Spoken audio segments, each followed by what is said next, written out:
yıkıp açmalı dünyedir.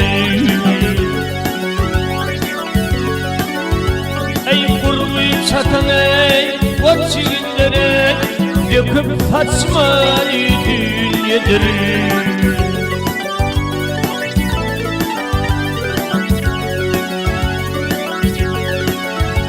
Ey hiç kim bundan ey tutmalı ornay, tavlıktan iyi biçkin var. Ey munçoyun ağabey ne karun, taşla gitmeli dünyedir.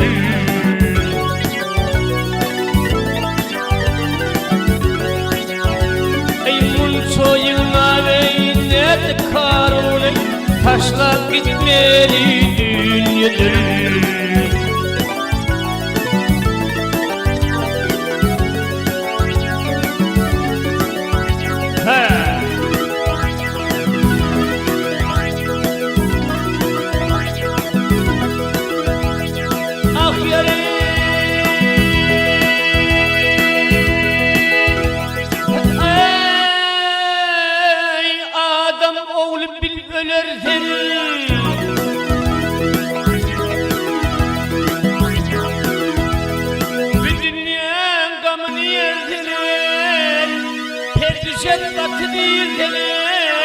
Yerde yatmalı dünyedir.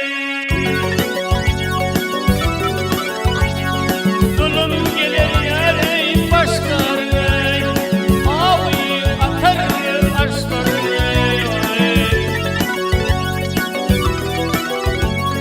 Mutlu gidene işlerine hatavat vermeli dünyedir.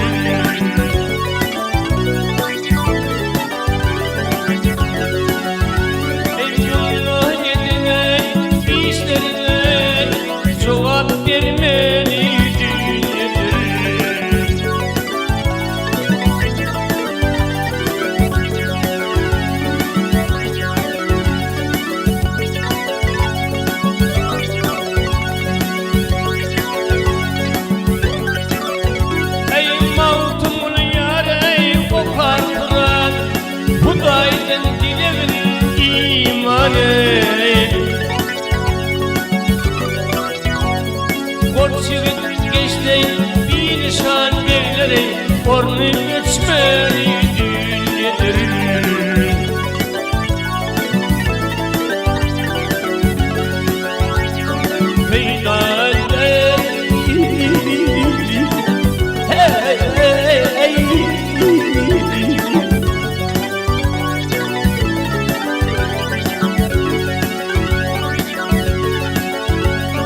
Koçyigit geçti dünýede birleri, koçyigit geçti bir nişan verleri, ornu geçmeli dünyedir. Gelip geçmeli